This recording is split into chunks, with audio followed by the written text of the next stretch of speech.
Queridos, eu gostaria de pedir para que você pudesse abrir a palavra do Senhor, juntamente comigo, no primeiro livro de Samuel, capítulo 13.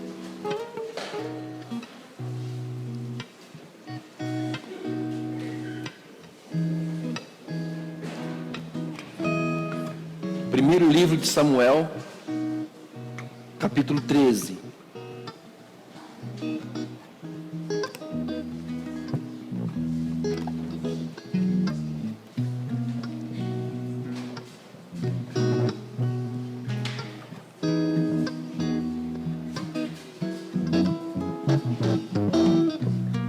Todos acharam? Primeiro livro de Samuel, capítulo 13. Eu queria que você acompanhasse comigo o versículo 8. Mesmo assentados, mas com reverência à palavra do Senhor, que você possa acompanhar neste momento o que diz a palavra do Senhor para a sua vida e para a minha vida. Amém? Capítulo 13, versículo 8. Esperou Saul 7 dias, segundo o prazo determinado por Samuel. Não vindo, porém, Samuel a Gilgal, o povo se foi o quê? Espalhando. Vou repetir. Esperou Saul 7 dias, segundo o prazo determinado por Samuel. Não vindo, porém, Samuel a Gilgal, o povo se foi espalhando ali. O povo foi se espalhando. Então disse Saul: trazei-me aqui o holocausto e ofertas pacíficas. E ofereceu o holocausto. Continuando. Mal acabara ele de oferecer o holocausto, eis que chega Samuel. Ele acabou de oferecer o holocausto, chegou quem? Samuel. Saul lhe saiu ao encontro para o saudar. Samuel perguntou: que fizeste? Respondeu Saul: vendo que o povo se ia espalhando daqui, e que tu não vinhas nos dias aprazados, e os filisteus já se tinham ajuntado em Miquimás, eu disse comigo: agora descerão os filisteus contra mim a Gilgal, e ainda não obtive a benevolência do Senhor. Ele diz aqui: e forçado pelas circunstâncias, ofereci o holocausto. E forçado pelas circunstâncias, ofereci holocaustos. O que acontece aqui nesse capítulo, o que acontece nesse trecho que nós vamos desvendar aqui, e o que chama a atenção é essa frase: e forçado pelas circunstâncias, ofereci holocaustos. Só uma coisa, antes de nós orarmos, só uma coisa bem interessante e bem importante para você, para que você entenda. Todas as decisões que nós tomamos, que eu tomo e que você toma, que é forçado por circunstâncias, são as piores decisões que nós tomamos. São as piores. As piores. Essas situações que nos cercam, que nos levam a tomar decisões, são as piores decisões que nós tomamos. E nós vamos aprender um pouquinho sobre Samuel, Saul e o que aconteceu com eles por causa dessa tomada de decisão forçada pelas circunstâncias. Feche seus olhos.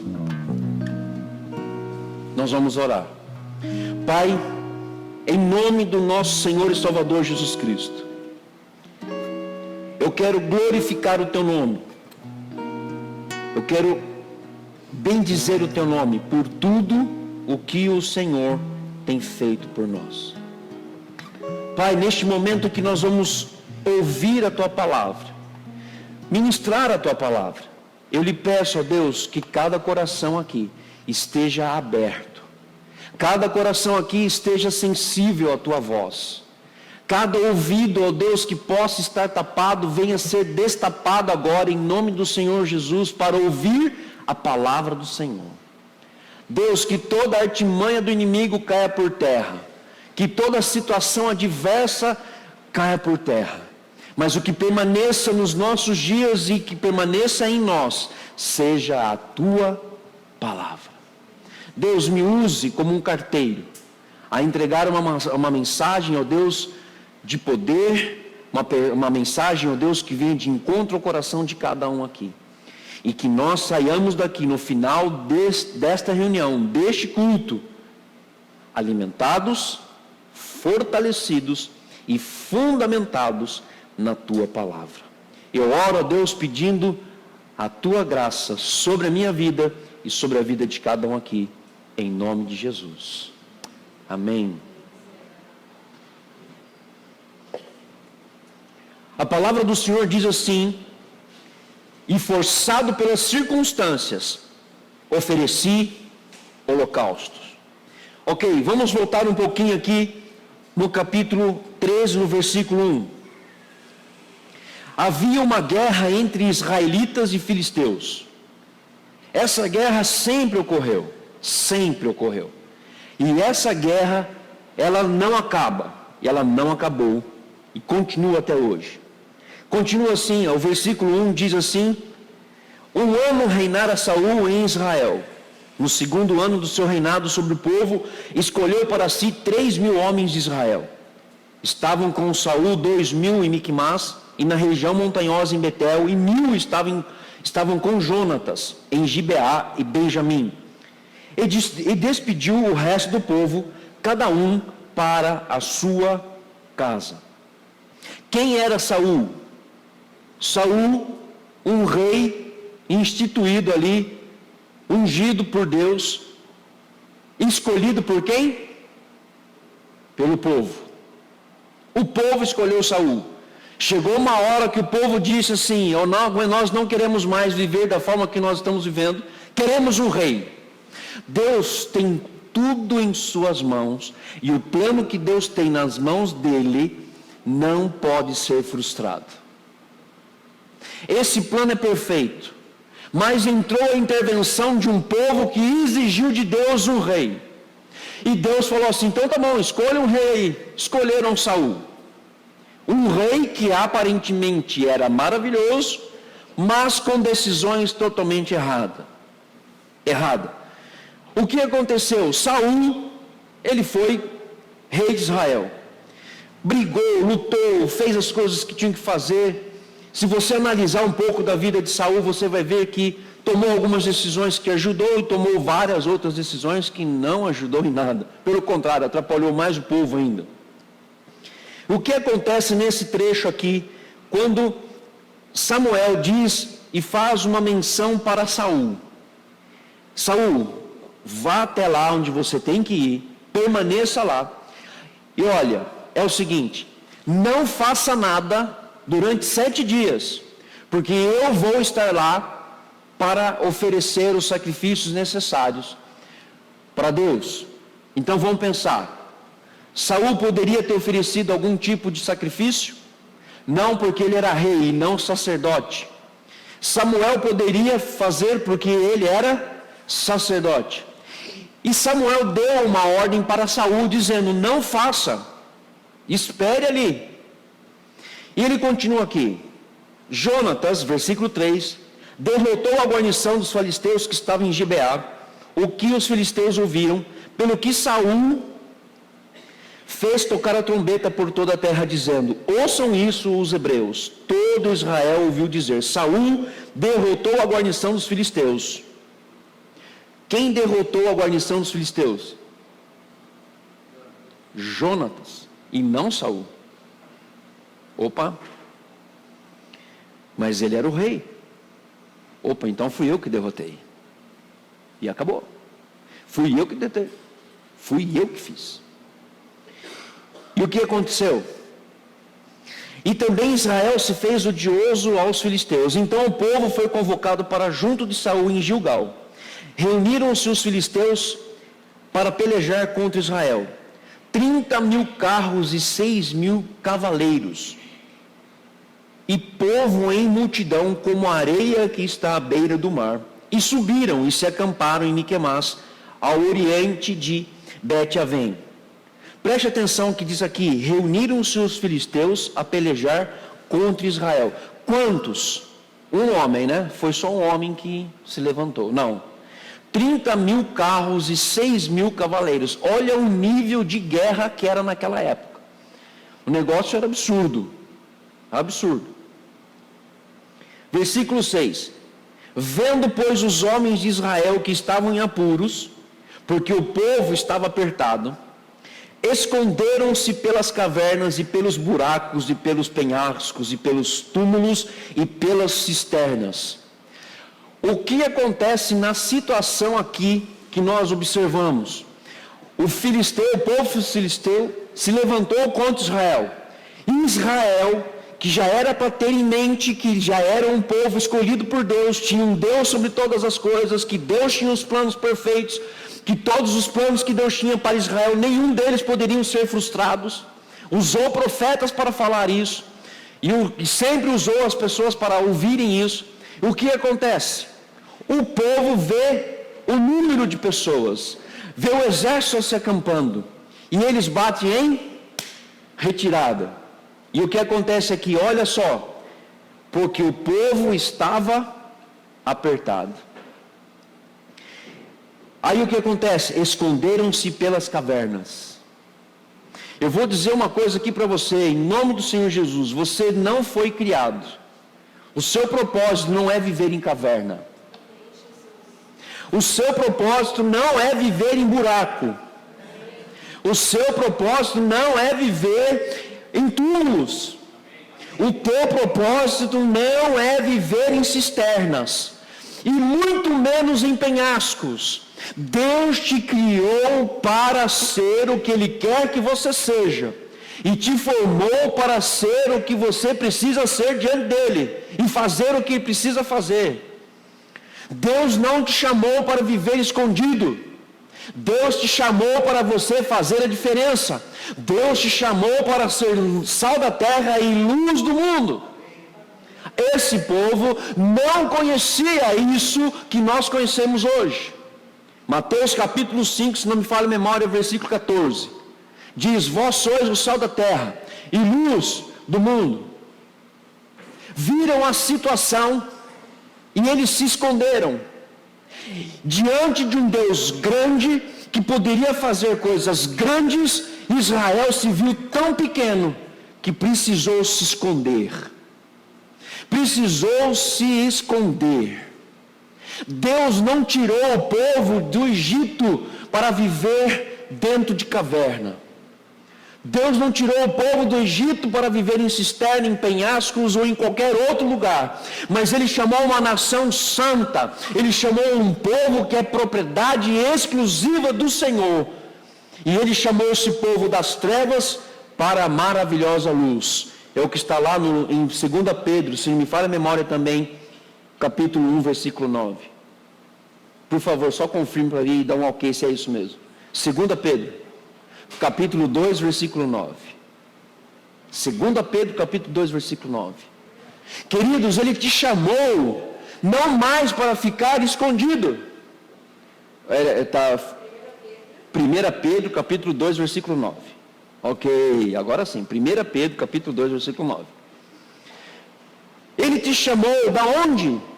De uma situação desfavorável, colocou você numa situação totalmente diferente, para servir um Deus que pode tudo e todas as coisas, um Deus que tem um plano e um propósito perfeito, para fazer com que cada um de nós vivamos essa perfeição, vivamos da maneira que Deus quer. E hoje, muitas vezes, diante de situações, nós queremos nos esconder, queremos nos esquivar, queremos nos colocar atrás, e se possível, esconder-se, diante da situação ou da circunstância que muitas vezes nos cercam. Versículo 7. Também alguns dos hebreus passaram para o Jordão, para a terra de Gade e de Gileade. E o povo que permaneceu com Saul estava ainda em Gilgal, se encheu de temor.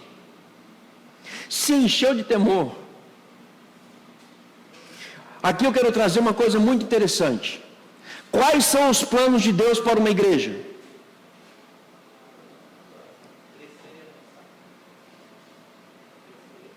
Crescer. O que mais? Pode falar. Quais são os planos de Deus para uma igreja? Evangelizar. Crescer. O que mais? União dos irmãos. Buscar o perdido. Sarar o que está enfermo. Funções da igreja. Pensamos sempre nas funções da igreja em 4 paredes, mas nós precisamos tirar a nossa visão pequena de 4 paredes e colocar a visão, o que Deus quer fazer comigo, que sou igreja. Aonde você estiver, eu tenho plena convicção que Deus vai colocar situações para ver qual é a tua decisão, qual é a tua postura. Como igreja, nós precisamos colocar a nossa cara para bater. Nós precisamos sair pelo mundo e buscar o perdido. Se nós não fazemos isso, nós estamos o quê? Recuando, se fechando, com medo do que vai acontecer. Queridos, nós precisamos cumprir o propósito de Deus. E o propósito de Deus que Deus deu para a igreja está em Mateus capítulo 28. E versículo 18. Ide por todo mundo e pregai o evangelho, fazendo discípulo de todas as nações, batizando-os em nome do Pai, do Filho e do Espírito Santo de Deus. Mas nós ficamos com medo por causa da situação. Mas se nós fizermos isso, nós vamos embora. Olha o que acontece aqui com a situação de Saul, que reflete muito um pouco sobre a situação não só da nossa igreja, mas de muitas igrejas que precisam estar com força, com garra e não forçado por circunstâncias, com medo e situações de temor. Esperou Saul 7 dias. 7 dias. O que aconteceu durante 7 dias? O povo ficou com medo. E o que Saul fez? Forçado pela circunstância, ofereceu holocausto. Sabe o que reflete isso e o que fala sobre isso? Uma coisa muito simples. O propósito da igreja qual é? Ide por todo mundo, pregar o evangelho, fazer discípulos, batizando em nome do Pai, do Filho e do Espírito Santo. Ponto final. Esse é o propósito da igreja. Amém? Amém. Se ela não estiver cumprindo isso, alguma coisa está errada. Pode ser que alguma coisa precisa ser mudada. Por que eu falo isso? Porque muitas vezes, forçado pelas circunstâncias, nós perdemos a visão e o propósito correto daquilo que Deus quer nos dar. Daquilo que Deus quer fazer conosco, daquilo que Deus deu para nós, daquilo que Deus deu para essa igreja desde 1997 e está indo até hoje. Nós não podemos mudar o propósito, nós não podemos oferecer aquilo que não é pão, nós não podemos deixar que circunstância mude a nossa visão. O que aconteceu com Saul? Saul, forçado pela circunstância, ofereceu holocausto. Sabe o que aconteceu com ele? Desobediência. O que impede uma igreja de cumprir o seu propósito, o que impede de nós cumprirmos o propósito que Deus tem para cada um de nós, é a desobediência à sua palavra. É desobediência à sua palavra. Você sabe por quê? Porque muitas vezes nós estamos forçados pelas circunstâncias, abrindo mão de valores extremamente importantes e necessários para a nossa vida. Eu vou falar aqui de um homem abrindo aqui um parênteses bem grande. Paulo, em Atos 27 e 28, bem no final dos 2 capítulos, Paulo ele estava sendo transferido para Roma, porque lá ia ser julgado, lá ele ia morrer, lá ele ia ficar. O que aconteceu?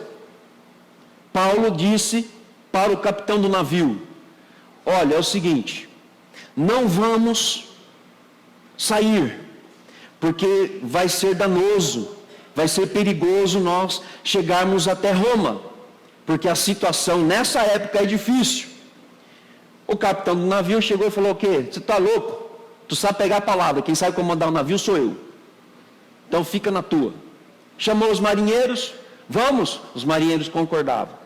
Para quem já leu esse versículo, esses 2 capítulos, diz que nessa época, era o começo do inverno naquela época, e havia um vento muito forte vindo do sudoeste, ali perto da ilha de Creta e daquela região ali da Europa. E esse vento era o vento sul-aguilhão, alguma coisa assim. E o que esse vento fazia? Ele destruía embarcações devido à sua força. Aí o que aconteceu? Esses homens foram pegos por esse vento. E o barco começou o quê? A naufragar. Aí, forçado pelas circunstâncias, o que o capitão do navio fez?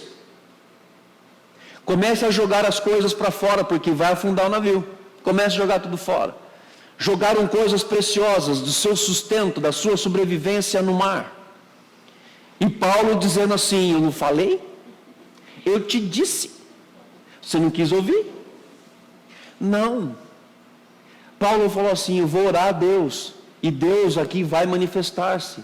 E Deus falou com Paulo: olha, fique tranquilo, porque ninguém vai se perder.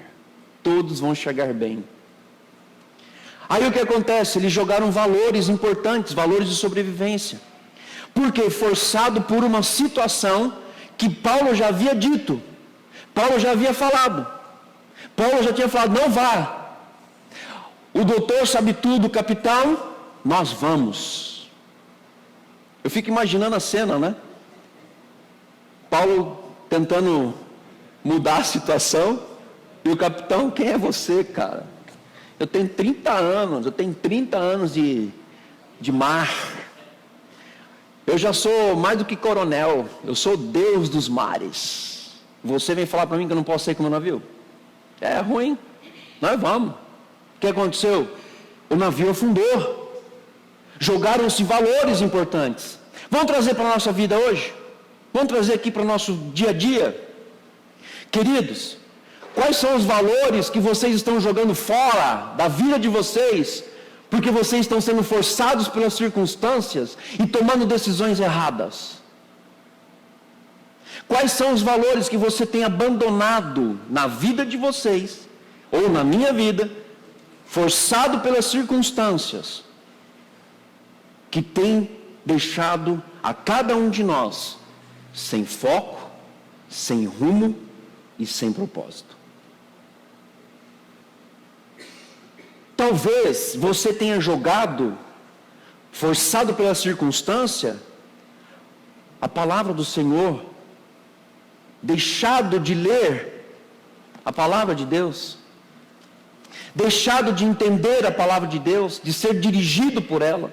Talvez nós tenhamos negligenciado a palavra, desobedecendo a palavra de Deus em todo o tempo.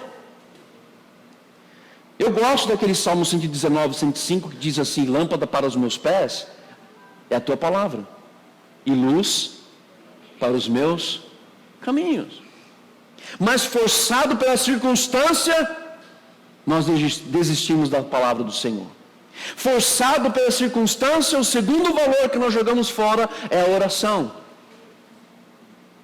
Porque é fato, todas as vezes que nós somos forçados pelas circunstâncias, se nós não orarmos, tomamos decisão errada. E as decisões servem para uma única coisa quando elas são erradas: desanimar a sua vida, tirar o seu foco, mudar o seu rumo. Você se entristece, você fica triste, você perde a alegria, você perde o foco, você não consegue mais orar a Deus, você começa a deixar o desânimo controlar a tua vida. Você percebe que hoje não são exércitos com flechas, com lanças, com escudos que vêm contra nós, mas é o mundo espiritual que vem lançar coisas sobre nós, para que nós desistamos, se posso dizer assim, se está correto o uso dessa palavra, de olhar somente para o Senhor. Existe um cântico muito antigo, o pessoal sabe que eu gosto desses cânticos antigos. Ele diz assim: não olhe as circunstâncias, não. Olhe o seu amor, o seu grande amor. Não me guie por vistas. Alegre estou. Esse é o refrão desse hino. Ele começa dizendo assim: esta paz que eu sinto em minha alma, não é porque eu olho ao meu redor, mas é porque eu olho ao meu Senhor. As circunstâncias faz com que você perca o foco da cruz. As circunstâncias faz com que você perca o foco em Deus e traga você ao mundo, ao nível terreno, e você se compare com as outras pessoas. E se você é cristão, você não é igual às outras pessoas, você tem algo mais dentro de você. E muitas vezes nós olhamos isso, nós olhamos essa situação, nós olhamos esse tipo de circunstâncias. E aí eu sou guiado por aquilo que eu vejo e não por aquilo que eu tenho em mim. Saul foi exatamente a mesma coisa. Ele viu a situação apertando, ele viu a situação do povo vindo, os filisteus se levantando de tal forma, ele falou: bom, é o negócio seguinte, Samuel não veio, eu vou fazer hoje é o 7º dia. Ele esqueceu.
Versículo 14: já agora não subsistirá o teu reino. O Senhor buscou para si um homem que lhe agrada. O primeiro valor que nós jogamos fora quando nós estamos sendo forçados pelas circunstâncias é a palavra de Deus. O segundo é a oração. Terceira coisa que nós jogamos fora é o caráter de Deus em nós. Saul jogou fora a presença de Deus. Saul jogou fora a imagem de Deus que estava ali para viver nele. O que acontece conosco? Nós somos chamados para ser imagem e semelhança de Deus, mas o que acontece conosco é uma coisa incrível. Forçado pelas circunstâncias, eu lanço fora os meus valores, lanço fora os mandamentos que Deus tem para a minha vida e para a sua vida, eu jogo fora e passo a viver uma vida de desobediência a Deus. o seu reino e o meu reino não vai subsistir. Vou trazer isso aqui para o nosso contexto de igreja. Queridos, todas as vezes que nós temos que obedecer a palavra, nós obedecemos a palavra, se estabelece o reino de Deus. Se estabelece o reino de Deus. Se estabelece o reino de Deus. Ele fica forte, ele fica firme, ele se sustém ali pela palavra de Deus. A partir do momento que nós desobedecemos a Deus, o diabo vem e faz uma bagunça generalizada. Não precisa levantar a mão.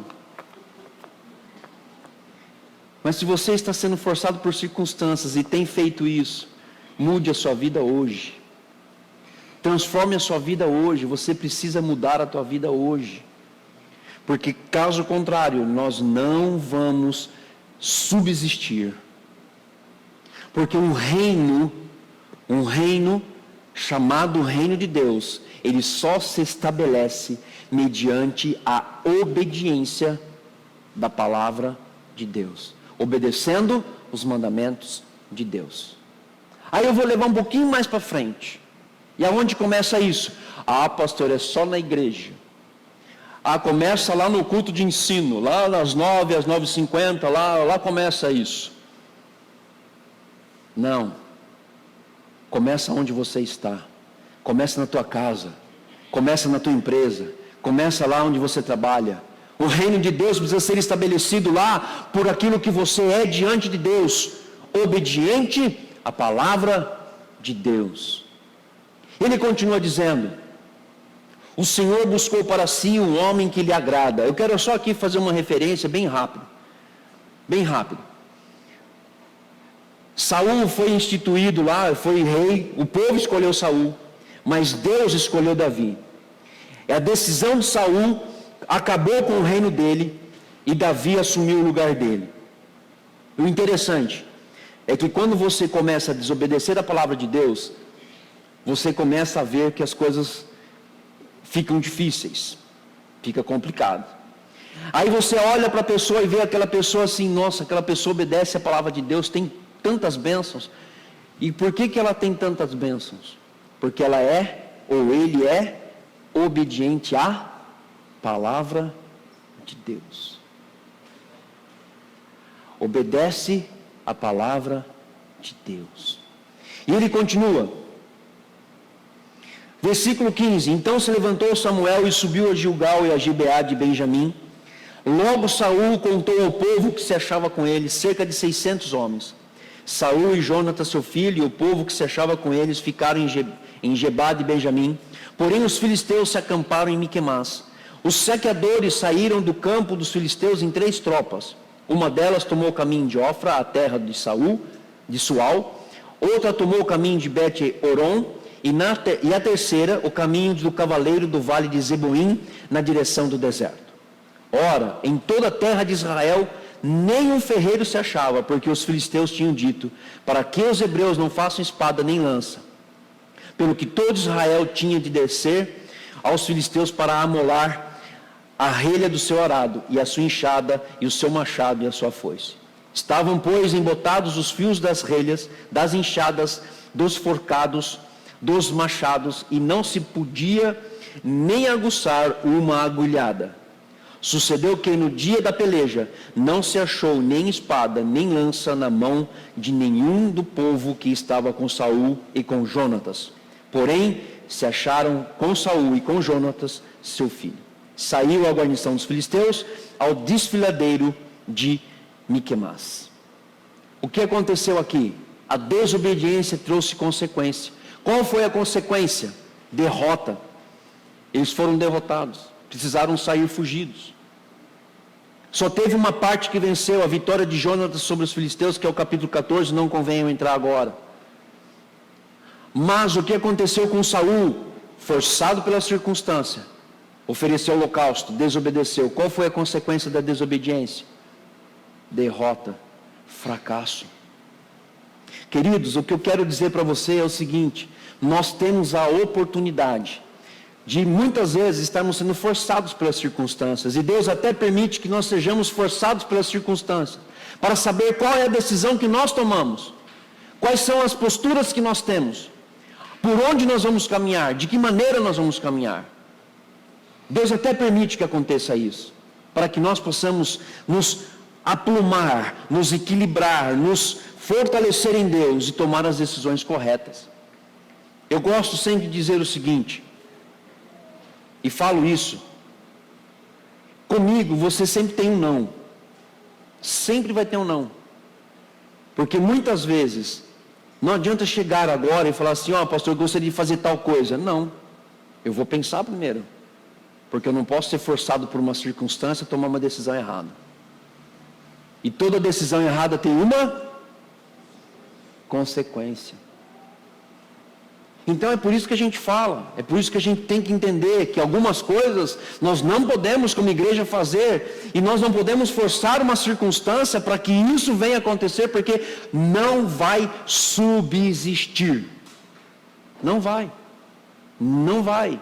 Você pode tentar de todas as formas, mas é uma coisa que é prático. Você pode até começar, mas em breve vai terminar, porque foi tomada a decisão forçado por uma circunstância. E isso acontece constantemente na nossa vida, tanto ela sendo ministerial, como no meu caso, pode ser secular, pode ser de qualquer outra forma. Isso acontece com você também. Com você também. Pode vir situações sobre a sua vida que você vai ter que saber falar não. Eu não vou tomar essa decisão agora porque eu não sei aonde isso vai chegar. E nós temos que ir? Sim, ok, vamos esperar. Vamos tomar a decisão. E é por isso que Samuel falou para Saul: não tome nenhuma decisão. Espere, porque eu vou estar chegando. E isso trouxe grandes coisas para a vida de Saul, consequências terríveis. Como igreja, tem hora que nós vamos precisar tomar algumas decisões, mas não pelas circunstâncias, mas por aquilo que Deus quer, por aquilo que Deus está pedindo, por aquilo que Deus está fazendo e por aquilo que Deus ainda há de fazer. É interessante isso. O que eu mais desejo aqui neste lugar é que eu não seja como Saul. Que eu não seja como Saul. Que todas as decisões sejam pautadas diante daquilo que Deus quer para cada um de nós. Porque essa eu sei que é a melhor decisão que nós vamos tomar.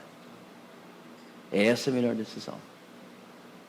E é por isso que algumas coisas ainda nós não fazemos aqui na igreja. Porque ainda nós temos que esperar. Calma. Tudo tem o seu tempo. Determinado por Deus. Tudo tem o seu tempo. O que aconteceu com a vida de Saul? Ele morreu. Morreu. Sabe de que maneira? Colocou a espada e pulou em cima dela. Porque nem Davi quis matar Saul. E teve oportunidade para isso. Mas ele não quis tomar essa decisão. Por causa da autoridade que Saul tinha. Não vamos entrar aqui no campo da autoridade. Mas a gente precisa entender. Saul, ele tinha algo específico para fazer. E não fez. Todos nós temos um propósito específico na nossa vida. E forçado pelas circunstâncias, nós acabamos não fazendo. Você sabe por que muitas vezes nós estamos desanimados? Tristes? Ficamos chorando pelos cantos da vida? Porque nós queremos fazer o que Deus pediu para nós não fazermos. Nós queremos realizar aquilo que Deus falou para nós não faça. E aí nós ficamos tristes. Porque as circunstâncias nos levam a uma direção que muitas vezes não é a direção que Deus está dando para nós. E qual foi a função, qual deveria ser a função de Saul? Corrigir, exortar, repreender. Qual que é a função, no caso, minha aqui? Olha, é aqui, nós vamos por aqui. É nesse caminho. é nessa aqui, é nesse lugar, é aqui. E o que nós precisamos fazer como igreja? Entender o nosso propósito. Entender o nosso propósito. Saul tinha a oportunidade de engrandecer o nome de Deus, mas pela decisão, ele não conseguiu. Pela decisão dele, forçado pelas circunstâncias, não conseguiu glorificar a Deus, não deu glórias a Deus. Davi sim. Davi foi ungido por Deus, fez as coisas que tinha que fazer, obedeceu a Deus. Lógico, concordo com vocês, concordo com tudo que você está pensando agora, mas ele pecou, sim, mas ele também se arrependeu. Ele reconheceu o seu erro. E foi o único homem escrito na Bíblia que diz assim, Atos 13, 22. Achei a Davi, um homem segundo o meu coração, e que fará toda a minha vontade. Achei a Davi. Deus não falou assim, achei a Saul. Porque lembra que ele falou assim? Porque Deus achou alguém que o agrada. E sabe quem foi? Davi. Foi Davi. Hoje, o questionamento não só para a sua vida, mas para a minha vida. Deus tem se agradado de mim? Ao ponto de dizer da mesma forma para Davi? Achei um homem segundo o meu coração, e que fará toda a minha vontade. Isso é muito sério. E nós não podemos brincar com aquilo que é sério. Eu quero ser um homem segundo o coração de Deus. Um homem segundo o coração de Deus. E se Deus permitir, na próxima semana, eu quero trazer uma mensagem dizendo assim, para que complicar se Jesus simplificou? Saul quis complicar o negócio. Saul quis complicar o negócio. E ali Samuel falou assim, era só você ter obedecido, Saul. Se você tivesse obedecido, você estaria sendo estabelecido rei. Mas a sua desobediência, olha, Deus achou outro que agrada o coração dele. E esse outro foi Davi. Se Deus andasse aqui e pudesse se materializar e andar olhando para cada um dos nossos olhos, nosso rosto, será que Ele poderia dizer assim, achei você, eu agrado da sua vida, eu tenho muito agrado daquilo que você faz. Será que Deus poderia falar isso da nossa vida? Será que Deus poderia olhar para você, para mim e falar assim, este é o homem e a mulher que vai fazer tudo o que eu quero, porque o coração dele ou dela tem algo que é simples. O reino de Deus é tão simples do que a gente imagina. Nós é que complicamos. Saul se complicou todinho. Aí Davi veio e descomplicou o negócio e estabeleceu o reino de Deus. E estabeleceu a nação de Israel. A minha vontade nessa manhã é que você tome uma posição e uma postura diante de Deus. E mude a sua vida. Se você está sendo levado pelas circunstâncias, não vá pelas circunstâncias. Volte para o caminho. Olhe somente a Deus, olhe somente a Jesus. E deixe Deus trabalhar na sua vida para que você possa ser estabelecido como homem e mulher de Deus que agrada o coração de Deus. E eu acrescento aqui, na simplicidade. É isso que nós precisamos. É isso que nós queremos. Como igreja, cumprir o propósito de maneira simples. Simples. Lógico, bem organizado. Um exército só ganha a batalha se ele estiver bem organizado. E isso é importante para nós. Amém? Que Deus abençoe a sua vida em nome do Senhor Jesus. Que Deus possa continuamente falar ao seu coração. Não sei se essa mensagem falou ao seu coração ou não, mas falou muito ao meu coração. Muito. E muitas vezes nós queremos tomar decisões que não estão sendo pautadas na presença de Deus. Nós queremos tomar decisões que não é da vontade de Deus. E Deus fala assim, quieto, sit, junto, down. Conhece isso, né? Quem sabe quem é adestramento de cachorro é assim, sit, down, junto, down. Hã? Deus quer exatamente isso. Vem para bem pertinho de mim aqui que eu quero falar contigo. Essas decisões não estão sendo pautadas naquilo que eu quero para a sua vida. Você vai tomar decisões forçado por circunstâncias. E isso não é bom. Isso não é bom. E nós precisamos ter esse tete a tete com Deus aqui, para sermos transformados de glória em glória, de poder em poder, para viver o melhor de Deus aqui nessa terra. E eu tenho plena convicção, se nós obedecermos os mandamentos de Deus, e se nós quisermos realizar a vontade de Deus, nós vamos comer o melhor dessa terra. Amém? Feche seus olhos, nós vamos orar.